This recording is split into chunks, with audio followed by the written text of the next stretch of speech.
Hey guys, welcome to EduTech Hub. This is the second class for metal cutting for mechanical engineering. Measurement और इसके अंदर क्या करता है हम लोग कुछ physical quantities like dimension, temperature और फोर्सेस, इनका हम लोग मेट्रोलॉजी के अंदर डिटर्मिनेशन करेंगे। यहाँ पर कुछ टर्मिनोलॉजी हम लोग यूज में लेंगे, उनके लिए पहले डिस्कस कर लेते हैं कौन कौन सी होती है। आती है लाइक जैसे hall, shaft, basic size, upper deviation, lower deviation. देखो सबसे पहले ये बताता हूँ फिट्स क्या होती है। This is the assembly condition between hole and shaft. Fits क्या होती है? This is the assembly condition between hole and shaft. Hole और शाफ्ट के बीच में जो असेंबली कंडीशन होती है, देखो क्लियरेंस फिट हो सकती है, इंटरफेरेंस फिट हो सकती है और ट्रांजिशन फिट हो सकती है। This is known as fits. ठीक है, अब होल क्या होता है? A feature engulfing a component is known as hole. मतलब कि ये एक फीमेल पार्ट, जैसे हम लोग इसको कह सकते हैं कि फीमेल पार्ट होता है, that is known as whole.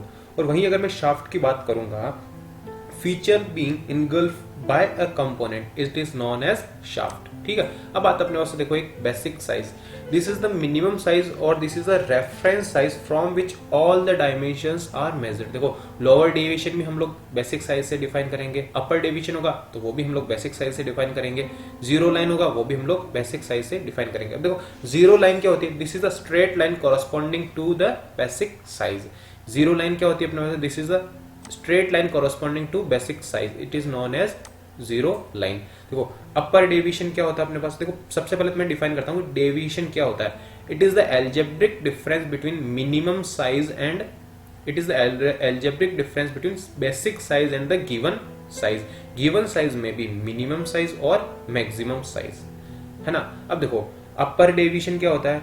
It is the difference between maximum size and basic size. देखो यहां पर अगर मैं अपर डेविएशन की बात करूंगा, पहले देखो हॉल के लिए अगर मैं अपर डेविएशन की बात करूंगा, हॉल के लिए अगर मैं अपर डेविएशन की बात करूंगा, सो ये देखो ये बेसिक साइज दिख रही है, बेसिक साइज और मैक्सिमम साइज इन दोनों के बीच का डिफरेंस है, that is known as upper deviation. वहीं अगर मैं शाफ्ट की बात करूंगा, शाफ्ट की मैक्सिमम साइज क्या है? ये अपर लिमिट है, यही मैक्सिमम साइज है शाफ्ट की और ये इसकी बेसिक साइज है। देखना यही मेरा इसका क्या है? अपर डेविएशन है। So the upper deviation it is the difference algebraic difference between basic size and the maximum limit for any material for any part whole और shaft। हॉल के लिए तो अगर आपके पास में आएगा तो अपर डेविएशन ये हो जाएगा और शाफ्ट के लिए अगर अपर डेविएशन डिफाइन करोगे तो ये आ जाएगा। जनरली क्या कह सकते हैं हम लोग? It is the algebraic difference between maximum size and basic size. और वही अगर लोअर डेविएशन की बात आएगी तो lower deviation it is the algebraic difference between minimum size and basic size. It is the algebraic difference between minimum size and the basic size। ठीक है, अब बात अपने से देखो mean deviation। It is the arithmetical mean of upper deviation and lower deviation। भाई इन दोनों का जो arithmetic mean होगा, upper deviation plus lower deviation divide by 2 करोगे तो that is known as mean deviation। अब एक नाम आता है अपने पास है फंडामेंटल डेविएशन। देखो सर फंडामेंटल डेविएशन क्या होगा? This is the deviation either to the upper or to the lower deviation। बिल्कुल which is the nearest to the basic size। अपने पास में देखो बेसिक साइज या फिर जीरो लाइन के जो भी नियरेस्ट होगा, अगर मैं होल के लिए फंडामेंटल डेविएशन की बात करूंगा तो अगर मान लो लोअर डेविएशन अगर इसके पास में होगा तब तो लोअर डेविएशन आ जाएगा, या फिर अगर मान लो अपने पास में अपर डेविएशन वो उसके पास होगा तो वो आ जाएगा। और यहीं अगर शाफ्ट की बात करूंगा तो उसका लोअर अगर उसके पास में होगा या फिर अपर, जो भी उसके नियर बाय होगा किसके? जीरो लाइन के। जीरो लाइन के जो भी नियर बाय होगा that is known as fundamental deviation either for the hole और फॉर शाफ्ट। ठीक है, ये तो कुछ टर्मिनोलॉजी थी मैंने आपको बता दिया। और टॉलरेंस क्या होता है? Tolerance it is the difference between minimum size and maximum size. Minimum size और मैक्सिमम साइज के बीच में जो डिफरेंस है वो टॉलरेंस कहलाएगा, whether it is for hole और इट इज फॉर शाफ्ट। अब अपने को दो टाइप की फिट्स होती है सर, एक होती है यूनिलिटरल फिट, एक होती है बायलिटरल फिट। यूनिलिटरल फिट और बायलिटरल फिट में डिफरेंस भाई से ही रहेगा कि एक अपने पास में एक बेसिक साइज है, अगर मैं बेसिक साइज के दोनों साइड में अगर बात करूंगा, अगर मेरे आइदर टुवर्ड अपवर्ड और डाउनवर्ड, अगर केवल एक सिंगल साइड में अगर मैंने डायमेंशन को शो कर रखा है, यहाँ पे देखो यहाँ पे मैंने बेसिक साइज है मेरे पास में 25 और प्लस 20 कर रखा है। इट मींस कि मैंने इसके अपर डायरेक्शन में इसको मैंने केवल डिफाइन कर रखा है। तो अगर मेरे को इसमें टॉलरेंस जोन मेरे पास में केवल और केवल एक सिंगल साइड में है, तो that is known as unilateral, whether it is upward और इट इज डाउनवर्ड। अब यही अगर मेरे पास बायलेटरल की बात आएगी, तो बिल्कुल सर ये मेरे पास में एक बायलेटरल का मैंने एग्जांपल डाल रखा है। यहाँ पे अपवर्ड और लोअर दोनों, अपवर्ड और डाउनवर्ड दोनों डायरेक्शन के अंदर बेसिक साइज से हमको यहाँ पे डायमेंशन डिफाइन करनी पड़ेगी। देखो प्लस 0.4 अपर जाऊंगा और माइनस 0.4 इट मीन्स नीचे जाऊंगा। यहाँ पे देखो केवल माइनस मतलब कि केवल लोअर डायमेंशन में कर रखा है। तो यूनिलिटरल में तो केवल एक सिंगल साइड में होगा और बायलिटरल में दोनों साइड में होगा। किसके? बेसिक साइज के। अब आते हैं अपने तीन टाइप की फिट्स पढ़ूंगा मैं, क्लियरेंस फिट, ट्रांजिशन फिट और इंटरफेरेंस फिट। पहले क्लियरेंस फिट की बात करते हैं सर। क्लियरेंस फिट क्या होता है? अगर मैं इंग्लिश में डेफिनेशन के तौर पे बात करूंगा, देखो सबसे पहले मैं कहूंगा कि आप एग्जांपल के अंदर मतलब डायग्राम बना लो, फिर आप डेफिनेशन अपने आप से निकाल लेना। डेफिनेशन रटने की कोई जरूरत नहीं है, डायग्राम बनाओ, अपने आप डेफिनेशन बनेगी। When the upper limit of shaft is less than lower limit of hole, it is known as clearance fit. देखो सर यहां पर शाफ्ट और होल के बीच में कुछ ना कुछ क्लियरेंस मिलना चाहिए, ठीक है। इसको मैं स्लाइड फिट भी कह सकता हूं, ठीक है। अब आता अपने पास में एक ट्रांजिशन फिट। ट्रांजिशन फिट क्या होता है? व्हेन ये ट्रांजिशन फिट की बात आ रही है अपने पास, ठीक है। When the lower dimension of hole is greater than the lower dimension of shaft. पहली बात तो ये, but it is less than the upper dimension of shaft.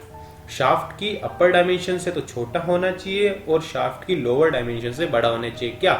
Whole की लोअर डायमेंशन, ठीक है। इसको मैं tight fit, push fit, ringing fit और प्रेस्ड फिट भी कह सकता हूं। अब आता अपने पास में एक इंटरफेरेंस फिट। सेम वही बात है, डेफिनेशन आप बनाओ अपने आप से और डायग्राम देख लो बस। इसको मैं श्रिंक फिट भी कह सकता हूं, हैवी फिट भी कहता हूं और लाइट ड्राई फिट भी कहता हूं। एग्जाम में डायरेक्ट क्वेश्चन ऐसे आता है कि भैया लाइट ड्राई फिट किसको कहते हैं? इंटरफेरेंस फिट को, ट्रांजिशन फिट को या फिर क्लियरेंस फिट को। टाइट फिट किसको कहते हैं? इनसे डायरेक्ट एग्जाम में क्वेश्चन आते हैं, ठीक है। अब आता है अपने पास में एक टर्म आती है allowance. Allowance, it is the minimum clearance or maximum interference between the mating shaft और hole, ठीक है। अगर मान लो कोई भी मेरे पास शाफ्ट या होल है, शाफ्ट होल है, उनके बीच में बोला कि भैया अलाउंस क्या होगा। अगर क्लियरेंस फिट आ रही है मेरे पास, सपोज वो क्लियरेंस फिट आ रही है, तब तो मैं मिनिमम क्लियरेंस डिफाइन करके बोल दूंगा दिस इज अलाउंस। अगर वही मेरे पास में इंटरफेरेंस फिट आ रही है, तब मैं क्या करूंगा? उसका मैक्सिमम इंटरफेरेंस, दोनों शाफ्ट और होल के बीच कितना मैक्सिमम इंटरफेरेंस है, that is known as your allowance. अब मेरे पास दो टाइप के सिस्टम आते हैं। पहला क्या आता है? शाफ्ट बेसिस सिस्टम, एक आता है होल बेसिस सिस्टम। पहले मैं होल बेसिस सिस्टम को डिफाइन करता हूं। होल बेसिस सिस्टम में क्या होता है? देखो यही डायग्राम देखते जाओ बस, केवल एक ये डायग्राम दिख रहा है, इसको देखते जाओ। होल बेसिस सिस्टम में क्या होता है आपके पास है? Dimension of hole will be same, dimension of all will be same. मतलब होल की जो डायमेंशंस आएगी वो कांस्टेंट रहेंगी। डिफरेंट फिट, या whether it is clearance fit, transition fit और interference fit, different fits are to be determined by varying the size of shaft. Shaft की मैं डायमेंशन चेंज करके मैं डिफरेंट तीनों फिट मिलेगी, मुझे क्लियरेंस भी मिल जाएगी, ट्रांजिशन भी मिल जाएगी और इंटरफेरेंस भी मिल जाएगी। अब 3 पॉइंट बोलता हूं हॉल बेसिस सिस्टम के लिए। हॉल की साइज शुड बी फिक्स्ड, ठीक है। Lower deviation of hall will be 0, basic size will be lower limit. अब देखो मेरी बात सुनना कि ये मेरे पास में क्या है? बेसिक साइज आ रही है होल की। क्या कह रहे हैं अपने पास? ये सपोज करो ये कोई भी होल ऐसे ही डिफाइन करूंगा मैं, इसकी ये लोअर लिमिट आ जाएगी और ये इसकी अपर लिमिट और इसका टॉलरेंस जोन आ जाएगा, ठीक है, होल के लिए। अब ये मेरे इसकी होल की बेसिक साइज है। अगर ये बेसिक साइज है ना, तो ये कौन सा बेसिस सिस्टम हो जाएगा? Hole basis system. क्योंकि देखो यहाँ लोअर डेविएशन कितना आ रहा है? लोअर डेविएशन क्या होता है अपने पास है? इसकी जो मिनिमम साइज होगी और इसकी बेसिक साइज होगी, दोनों के बीच का जो डिफरेंस है that is known as lower deviation. और यहाँ पे 0 है, बिल्कुल ये इसी के ऊपर ही मर्ज हो रही है। और देखो बेसिक साइज है अपने पास लोअर लिमिट के इक्वली बेसिक साइज है। यहीं अगर मैं शाफ्ट बेसिस सिस्टम की बात करूंगा, size of shaft will be constant, वहीं उसकी अपर डेविएशन रहेगा शाफ्ट के लिए दैट इज 0। अगर मैं शाफ्ट को ऐसे डिफाइन करूंगा तो उसका जो अपर डेविएशन रहेगा ना, ये इसकी बेसिक साइज होगी, तो उसका अपर डेविएशन रहेगा दैट इज 0 और बेसिक साइज क्या होगी? उसकी अपर लिमिट के इक्वल होगी। और डिफरेंट फिट मैं कैसे डिफाइन करूंगा? By varying the size of hole. अब देखो प्रैक्टिकली क्या होता है? प्रैक्टिकली सर हम लोग किसको? होल बेसिस सिस्टम को हम लोग प्रैक्टिकली प्रेफरेंस देंगे। क्यों करेंगे हम लोग लो होल बेसिस को? कि क्या होता है जनरली, अगर मैं कंपैरिजन करूं, if I compare the machining between internal machining or external machine. If I compare between the machining between internal or external, then external machining will be economically as compared to internal machining. क्यों sir? कि internal machining के लिए मेरे को जो जो instruments के requirement होंगी, लाइक रीमर, ड्रिल और ब्रोचेज, वो काफी मतलब कि क्या इकोनॉमिकल नहीं रह के काफी ज्यादा कॉस्टली रह जाएंगे, तो वो मशीनिंग काफी ज्यादा कॉस्टली पड़ जाएगी एज कम्पेयर टू मुझे शाफ्ट को। देखो उसके लिए मुझे अलग अलग मटेरियल भी डिफाइन करने पड़ेंगे, मुझे अलग अलग इंस्ट्रूमेंट भी यूज लेने पड़ेंगे। लेकिन शाफ्ट को अगर मुझे सपोज करो शाफ्ट को मुझे टर्न करना है, शाफ्ट को अलग अलग, तो मैं केवल और केवल लेथ मशीन के थ्रू शाफ्ट को टर्न कर सकता हूँ। लेथ मशीन के ऊपर केवल और केवल एक टूल से मैं उसको टर्न कर सकता हूँ। So generally hole basis system को ही मैं प्रीफरेंस दूंगा। क्यों? Due to economically. ठीक है, अब आता है अपने पास में देखो टॉलरेंस की डेजिग्नेशन। देखो अब आता है लिमिट्स और फिट्स की बात करेंगे हम लोग। ठीक है, लिमिट्स और फिट्स के अंदर क्या आएगा अपने पास में, इंटरनेशनल स्टैंडर्ड ऑर्गेनाइजेशन ने क्या कर रखा है, 18 टाइप की टॉलरेंस ग्रेड डिफाइन कर रखी है। जैसे क्या होता है IT 01, IT 00 up to IT 18। ये मैंने कुछ एक एग्जांपल डाल रखे हैं यहाँ पे IT 6 के लिए 10I। अभी देखो I क्या होता है ये भी बताऊंगा मैं आपको। IT 7 क्या होता है, 16I। अभी देखो बस केवल IT 10 क्या होता है, ये मैंने टेबल से कुछ प्रैक्टिकल डेटा उठाए हैं। ये फिक्स डेटा रहता है अपने पास में। टेबल देखो, टेबल से डायरेक्ट वैल्यू डालो। फंडामेंटल डेविएशन 28 टाइप के फंडामेंटल डेविएशन होते हैं अपने पास में। ठीक है, फंडामेंटल डेविएशन मैंने आपको डेफिनेशन बता रही कि फंडामेंटल डेविएशन क्या होता है अपने पास में। ठीक है, अब आता है अपने पास में देखो इस टाइप से मैं डेजिग्नेशन स्टार्ट होता है मेरे पास में। अगर मैं पहले होल की बात करूंगा, एक डेविएशन ऐसे कर सकता है 50 कैपिटल H 8। यहां देखो ये 50 है पहला, तो ये क्या है अपने पास में, बेसिक साइज है।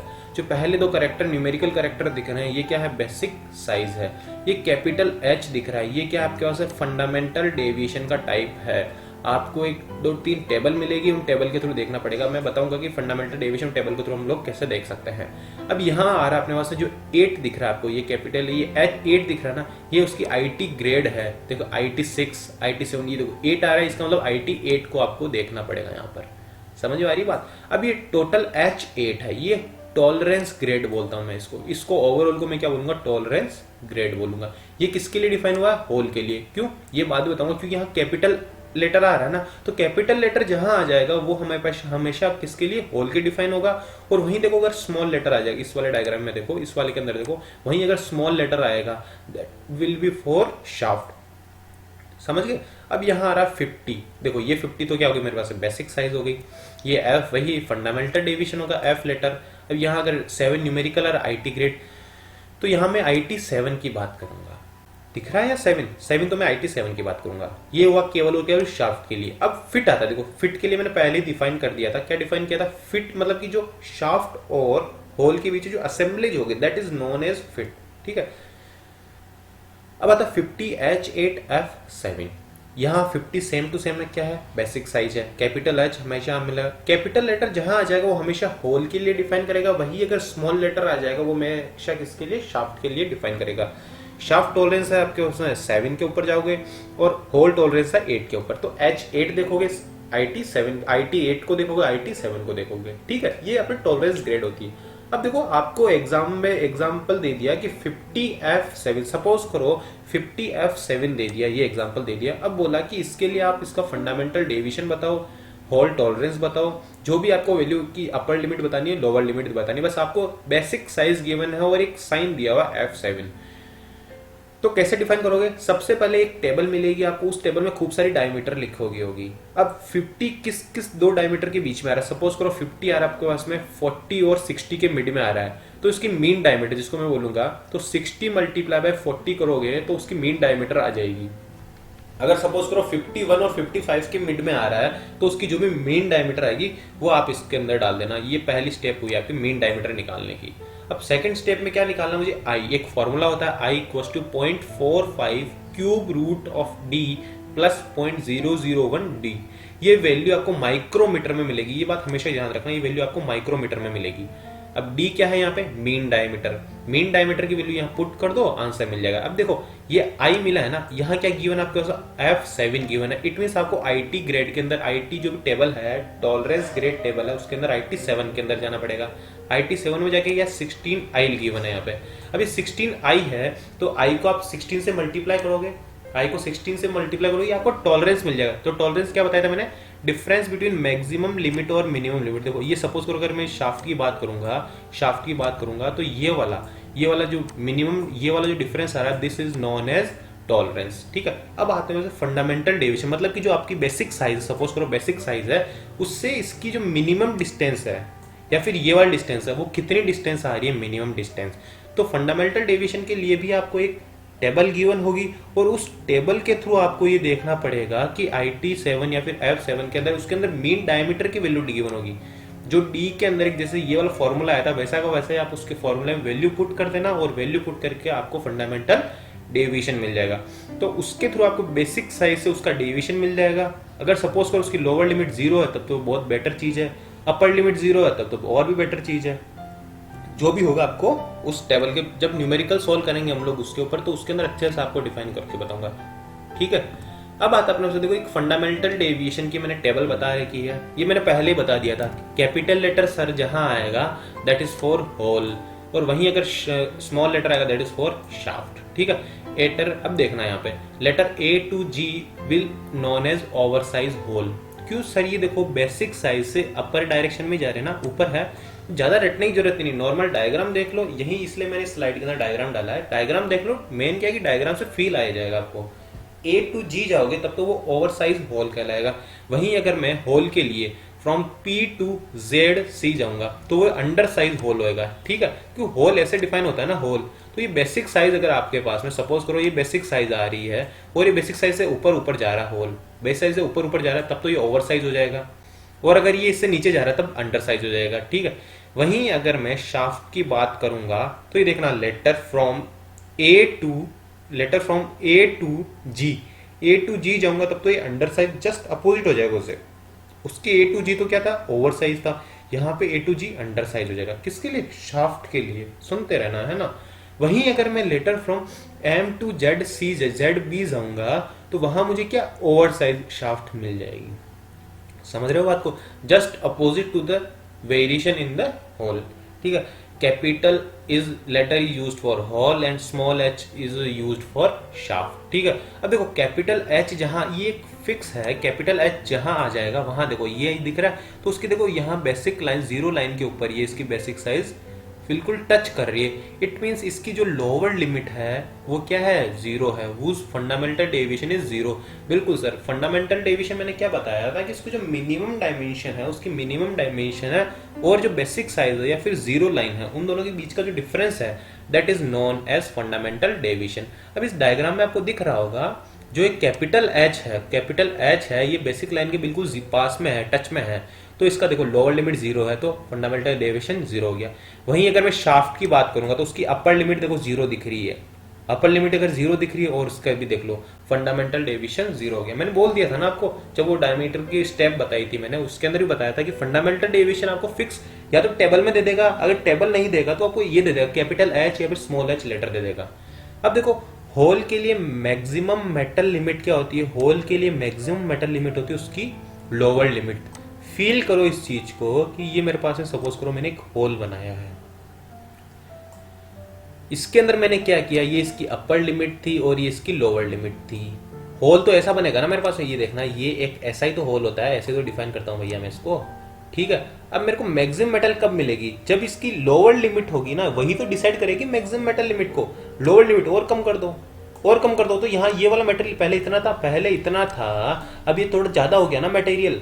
और तो देखो अब यही लोअर लिमिट अगर मैंने ये कर दी तो मटेरियल की वैल्यू ज्यादा होगी ना, वहीं अगर ये कर दी मैंने तो ये भी मटेरियल की वैल्यू ज्यादा होगी। तो होल के लिए मैक्सिमम मेटल लिमिट क्या होगी, लोअर लिमिट। वहीं देखो शाफ्ट के लिए मैक्सिमम लिमिट तो ये तो आपको पता होगा कि एक्सटर्नल डायमेंशन, इट मींस की जो अपर लिमिट होगी that will be for maximum material limit, और या फिर मिनिमम मटेरियल लिमिट देख लो तो लोअर लिमिट हो जाएगी, यहाँ पर मैक्सिमम मटेरियल लिमिट देखो तो अपर लिमिट हो जाएगी आपके पास में। ठीक है, समझ रहे हो बात को। अब आती है देखो रिकमेंडेशन ऑफ फिट्स, ये मैंने पहले बता दिया था आपको, जो प्रीवियस डायग्राम था उसके अंदर देखना कि एक एक एग्जांपल दे देता हूं मैं आपको जल्दी के लिए। क्लियरेंस फिट के लिए मैंने रिकमेंडेशन ऑफ फिट एग्जाम में आ जाएगा, कोई बड़ी बात नहीं है। एग्जाम में अगर ये डायरेक्ट आ जाए, रटने की कोई जरूरत नहीं, इनको किसी को भी एक भी डेटा को रटने की जरूरत नहीं है। और एग्जामिनर आपको ऐसे ही डेटा देगा जो आप इजी वे से देख सकते हो। जहां अगर आप इजी वे से नहीं देख सकते हो वैसे डेटा ही नहीं देगा। सपोज करो आपको देखना E9 और H9, पहले तो ये देखो कि ये E9 और H9, कैपिटल H किसके लिए, कैपिटल लेटर हमेशा चाहे पहले, जनरली मैं क्या है कि होल के लिए पहले लिखता हूँ, लेकिन यहाँ आपको कंफ्यूजन में डालने के लिए मैंने पहले शाफ्ट का लिख दिया है। देखो यहाँ स्मॉल लेटर है तो ये तो किसके लिए आपके पास में, शाफ्ट के लिए है। कैपिटल लेटर है ये होल के लिए। अब देखना कैपिटल लेटर देखना, जैसे ही इसके अंदर जाते हैं हम लोग, इस फंडामेंटल डेविएशन डायमेंशन के अंदर जाऊंगा मैं, तो यहाँ देख लो ये रहा कैपिटल H दिख रहा है, और यही अगर सपोज करो ये, और तो क्या मेरे पास है स्मॉल ई था, ठीक है। स्मॉल ई किसके ऊपर जाऊंगा मैं, ये रहा मेरे पास में स्मॉल ई। देखो H और E इन दोनों के बीच में क्लियरेंस दिख रहा है ना, सो ये कौन सी हो जाएगी मेरे पास, क्लियरेंस फिट हो गई। समझ में आ गई। अब यही अगर मैं इंटरफेरेंस फिट की बात करूं, S और H, कैपिटल H और स्मॉल s देखना मेरे को, बस यही देखो, ये कैपिटल H देख लो आप पहले और स्मॉल s देख लो। यहाँ पे ये देखो, ये इंटरफेरेंस फिट हो गई ना, देख लो ये यहाँ पे तो क्लियरेंस फिट होगी, फिर ट्रांजिशन हो जाएगी, फिर बाद में इंटरफेरेंस फिट हो जाएगी। सेम टू सेम है। एग्जाम में ज्यादा रटना नहीं है, कोशिश करो कम से कम रटने की। वैसे फॉर्मूलास खूब सारी चीजें रटने के लिए हमारे पास में है ना। अब आता है अपने पास से देखो लिमिट और गेजेस। अब लिमिट और गेजेस में आता है अपने पास से देखो प्लग गेज और स्नैप गेज, दो टाइप के गेजेस यूज में आएंगे। कौन कौन से दो टाइप के आएंगे, एक तो आएगा प्लग गेज, एक आएगा स्नैप गेज। देखो प्लग गेज किसके यूज में आएगा, प्लग गेज हमेशा to check the tolerance of hole. देखना किसके लिए, होल का टॉलरेंस निकालने के लिए प्लग गेजेस यूज में आएंगे। ये इस टाइप के प्लग गेजेस होते हैं। ये जैसे ये दिख रहा है ना, ये एक टाइप का प्लग गेज ही है आपके पास में। किसके लिए डिफाइन करते हैं हम लोग, होल की चेक। देखो ये क्या है कि स्टैंडर्ड डायमेंशन, ये डायमेंशन मतलब मेजर नहीं करता है ये जस्ट केवल उसकी एक्यूरेसी को चेक करता है कि वो सही है या नहीं है, मेजर करने के लिए यूज में नहीं है। To check the tolerance, to check the tolerance of hole. ऐसा नहीं है कि फिक्स वैल्यू देगा आपको कि होल की डायमीटर 5 मीटर है, 6 मीटर है, ऐसा कुछ भी नहीं देगा। ये चेक करने के लिए आएगा बस केवल, है ना। ये इसको मैं कंपैरेटर बोल सकता हूँ ऐसा।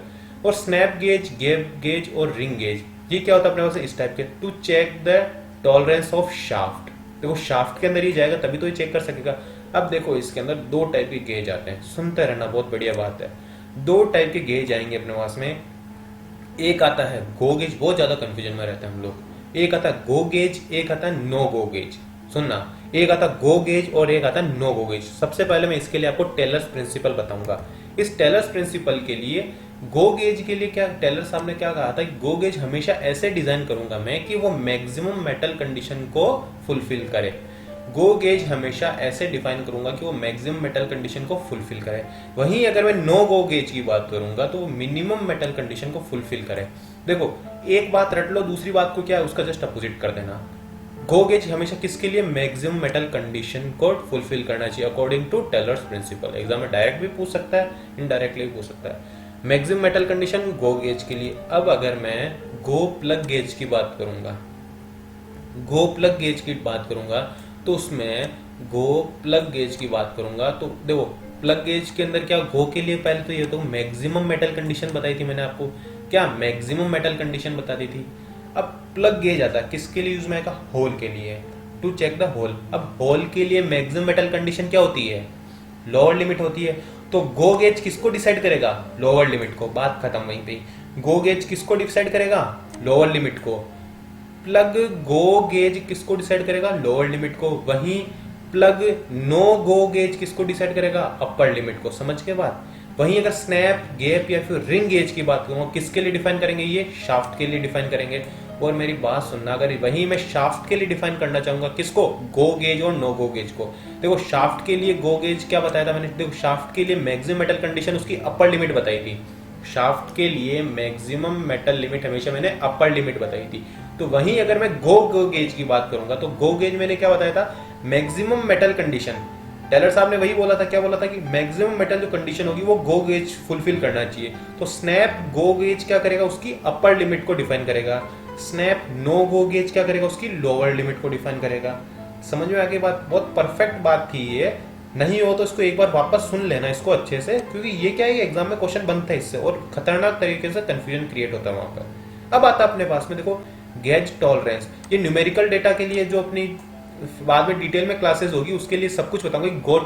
गेज टॉलरेंस क्यों यूज में लेते हैं, वियर टॉलरेंस क्यों यूज में लेते हैं, तो गेज टॉलरेंस क्या होता है अपने पास 10% ऑफ वर्क टॉलरेंस, जो नॉर्मल जो टॉलरेंस होता है that is known as work tolerance, जो हम लोग डिफाइन करते हैं।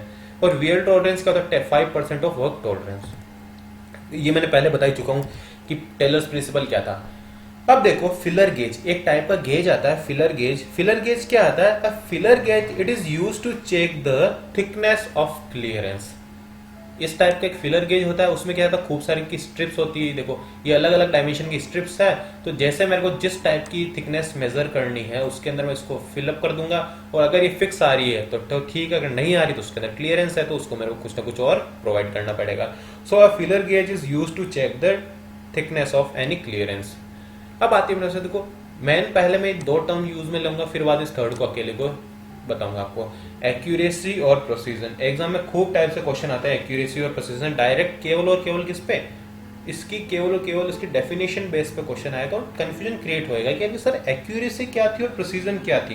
बात सुनते रहे, एक एग्जाम्पल को, इसको जो डायग्राम दिख रहा है यहाँ पे, इस डायग्राम को देखो। सबसे पहले ये फर्स्ट वाला जो डायग्राम है इसको देखो आप, ठीक है। इस डायग्राम में पहले तो ये देख लो क्या है, लो एक्यूरेसी और लो प्रिसीजन। केवल और केवल एक्यूरेसी के ऊपर डिफाइन, यहाँ पे ज्यादा ध्यान देना। पहले लो एक्यूरेसी है, एक्यूरेसी की डेफिनेशन बताता हूं क्या होता है।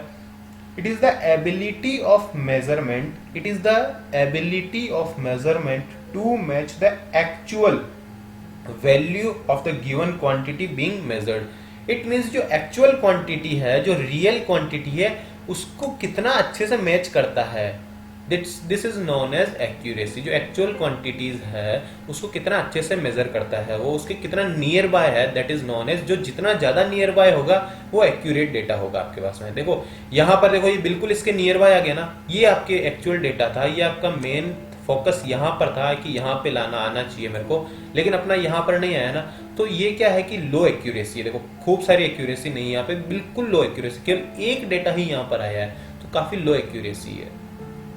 यहां पर देखो सारे डेटा इसके पास में आ गए, तो ये काफी अच्छी एक्यूरेसी है। अब यही अगर मैं प्रिसीजन की बात करूंगा, it is the ability to reproduce a certain reading with the given accuracy, with the given accuracy ability to reproduce a certain values. देखो यहां पर देखो ये वाली सारी वैल्यूज रिपीट हो रही है क्या? रिपीट, देखो पहली बात तो ये है कि अपना जो मेन गोल था उसके आसपास तो नहीं आ रही, इसका मतलब लो एक्यूरेसी है। सब एक दूसरे के आसपास आ रही है, बिल्कुल। ये कहाँ डिस्क्रीट रैंडम नेचर की है ना, काफी अलग अलग साइड से आ रही है, तो इसका मतलब कि प्रेसिजन भी नहीं है। क्यों? क्योंकि देखो फिक्स वैल्यूज है, उसको रिपीट तो होना चाहिए ना, चाहे इंस्ट्रूमेंट की गड़बड़ है कुछ भी हो। देखो यहाँ पर देखो ये सब इससे जो मीन वैल्यू उससे दूर तो है, ट्रू वैल्यू उससे दूर तो है, लेकिन सब एक साथ है। इसका मतलब कि देखो लो एक्यूरेसी है लेकिन प्रेसिजन हाई है इसका। ठीक है, अब यही मैं बात करूंगा। देखो यहाँ जो मीन वैल्यू भी थी मेरे यही थी, ट्रू वैल्यू भी यही थी ना, और यही देखो सब एक साथ भी है, तो इसकी एक्यूरेसी और प्रेसिजन काफी ज्यादा है। अब एक रिपीटेबिलिटी आती है, ये बिल्कुल अलग से टर्म हो जाती है रिपीटेबिलिटी। एक्यूरेसी और प्रेसिजन को तो मैं एक दूसरे से कनेक्ट कर सकता हूँ। अब रिपीटेबिलिटी आती है, it is the ability of system to reproduce output reading when the same input is applied to under a given environment, under a same environment। देखो प्रेसिजन और रिपीटेबिलिटी अप्रोक्सीमेटली सेम होती है, लेकिन बस केवल डिफरेंस यही आता है कि यहाँ पर अंडर अ गिवन आउटपुट और अंडर अ गिवन एनवायरनमेंट की बात और आ जाती है। ठीक है, अब आता है अपने पास में देखो measurement of line and surfaces. इसमें क्या आता है कि कुछ मैंने यहाँ पे आपको एग्जांपल दे रखे हैं जिनके least count common least count है। देखो ये जनरल लिस्ट काउंट, अगर आपको एग्जाम में कुछ भी नहीं आवे, बाकी मैं डिटेल क्लासेस के अंदर आपको सब कुछ बताऊंगा कि लिस्ट काउंट के वर्नियर का कैसे निकालते हैं, माइक्रोमीटर कैसे निकालते हैं, या फिर स्लिप गेजेस के लिए क्या होता है। लेकिन यहाँ पर मैंने फिक्स डाल रखा है जो कॉमन वैल्यूज है। स्केल के लिए कितना होता है 0.05 mm होता है, वर्नियर के लिए 0.02 mm होता है, वही माइक्रोमीटर की बात करूंगा 0.01 mm होता है, स्लिप गेज की बात करूँ 0.001 mm होता है। अब एक टर्म आती है कंपेरेटर। देखो कंपेरेटर क्या होता है अपने पास में, it can not measure the absolute dimension, it is high reliable. बिल्कुल सर, कंपेरेटर जनरली क्या होता है, आपकी जो वैल्यूज है स्टैंडर्ड वैल्यू है और आपकी जो गिवन वैल्यूज है उन दोनों को एक दूसरे से कंपेयर करता है। एब्सोल्यूट डायमेंशन को कभी डिफाइन नहीं करेगा। जैसे कि जो हमने प्लग गेजेस के अंदर बात की थी, प्लग गेजेस ऐसा नहीं है कि आपको यू बोल देगा भैया 5 mm का मुझे होल बताओ कि कहां पर है, वो आपको मेजर करके बता सकता है कि अगर आपके पास 5 mm का प्लग गेज पड़ा हुआ है तो उसको आप उसके अंदर इंसर्ट करके चेक कर सकते हो सर ये 5 mm का है या नहीं है। बिल्कुल, अगर आपके पास पहले स्टैंडर्ड होना चाहिए उसके लिए। कंपैरेटर भी सेम वही काम करते हैं। वो क्या करते हैं, जो मेजर गिवन डायमेंशन है, गिवन स्टैंडर्ड डायमेंशन, उसको जो आपके पास कंपैरेटर गिवन है उससे उसको केवल और केवल क्या कर सकते, कंपेयर कर सकते हैं। That can not measure the absolute dimension. पहली बात तो ये याद रखो, दे आर हाईली रिलायबल। अब देखो कुछ एक यहाँ पे मैंने एग्जांपल दे रखे हैं मैकेनिकल कंपैरेटर के, जहां माइक्रोकरेटर, इडन रॉड रीड सिस्टम, ये दो टाइप के मैंने मैकेनिकल कंपैरेटर के एग्जांपल देती है यहाँ पे। अब आता देखो मेरे पास में थ्रेड मेजरमेंट। थ्रेड मेजरमेंट क्या होता है, threads are generally specified by their measured diameter. ये बात याद रखो, एग्जाम में डायरेक्ट क्वेश्चन आता है। देखो इस पे आगे mechanical comparator choose from the given mechanical comparator, तो उसके अंदर माइक्रोमीटर एक ऑप्शन होगा, तो वो आपको टिक करना है। यहीं अगर आपको लीस्ट काउंट दे देगा तो उसके अंदर आपको देखना है। वहीं थ्रेड मेजरमेंट में आ जाएगा कि भैया थ्रेड मेजरमेंट को सबसे पहले मैं किससे डिफाइन करता हूँ, तो जनरली मैं इसको मेजर डायमीटर से मैं इसको डिफाइन करूंगा। वहीं देखो मेजर डायमेंशन, मेजर जो डायमीटर आ रही है उसको मैं किससे डिफाइन करूंगा, मेजर डायमीटर को मैं किससे मेजर करूंगा, माइक्रोमीटर के थ्रू। ठीक है। वहीं अगर माइनर डायमीटर की बात आएगी तो 3-2 वायर मेथड से या फिर फ्लोटिंग कैरिज माइक्रोमीटर से। डिटेल क्लास के अंदर सब कुछ बताएंगे कि 3-2 वायर मेथड क्या होता है, फ्लोटिंग कैरिज माइक्रोमीटर क्या होता है। अब यहाँ देखो पहले मैं आपको एक फॉर्मूले बता देता हूँ माइनर डायमीटर के फॉर्मूले। 3-2 वायर मेथड है, उसके अंदर बेस्ट वायर साइज का फॉर्मूला क्या होता है, D equals to diameter for the wire will be P/2 sec alpha by 2।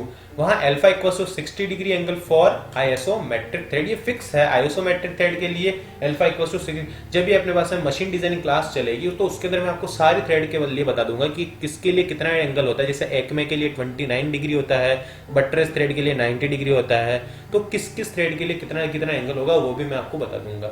अभी ये अपने पास D equals to P/2 sec alpha by 2, जहाँ P क्या होता है, पिच, अल्फा क्या होता है, कॉन एंगल। ठीक है। अब आता कुछ surface roughness measuring devices. Surface roughness measuring devices के अंदर कौन कौन सी आती है, 3 टाइप की जनरली डिवाइसेस यूज में आती है, stylus equipment, profilometer and optical flats. अब यहाँ पर मैं ऑप्टिकल फ्लैट्स की अगर बात करना चाहूंगा तो ऑप्टिकल फ्लैट्स में क्या होता है, एक फॉर्मूला आता है डिस्टेंस बिटवीन 2 सक्सेशन फ्रिंजेस। ये जनरल फॉर्मूला है कि किसी भी एग्जाम में डायरेक्ट फॉर्मूले भी के ऊपर गेट के अंदर तक इसके ऊपर डायरेक्ट फॉर्मूला बेस्ड क्वेश्चन आ जाता है ऑप्टिकल फ्लैट्स के ऊपर, और आया हुआ भी है अब तक। ठीक है।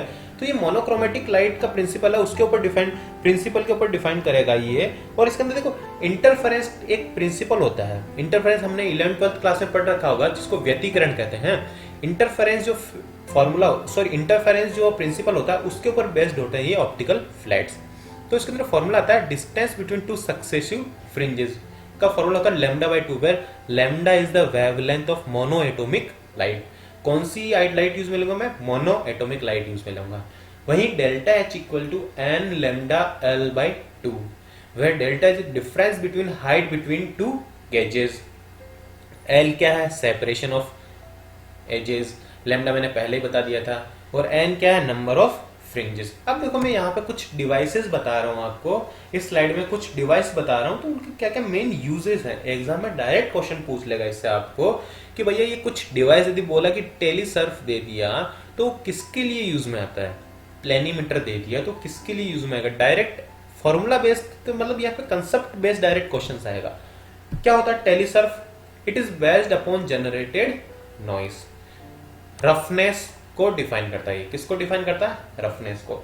वहीं अगर मैं क्लिनोमीटर की बात करूं, ये एक टाइप की क्या होती है, ऑप्टिकल डिवाइस होती है, जो किसको, एलिवेशन एंगल को मेजर करती है। वहीं अगर मैं ऑटोकोलिमीटर की बात करूंगा तो ऑटोकोलिमीटर एक छोटे छोटे एंगल को डिफाइन करता है, अप टू, मतलब कि ये एक छोटा सा छोटा कितना 0.5 आर्क सेकंड तक का अपने पास में जो विजुअल कोलिमीटर है, विजुअल ऑटोकोलिमीटर है, वो 0.5 आर्क सेकंड तक की मेरे को एक एंगल प्रोवाइड कर सकता है या फिर मेजर कर सकता है। वहीं अगर मैं ऑप्टिकल स्क्वायर की बात करूं, टू सेटअप राइट एंगल।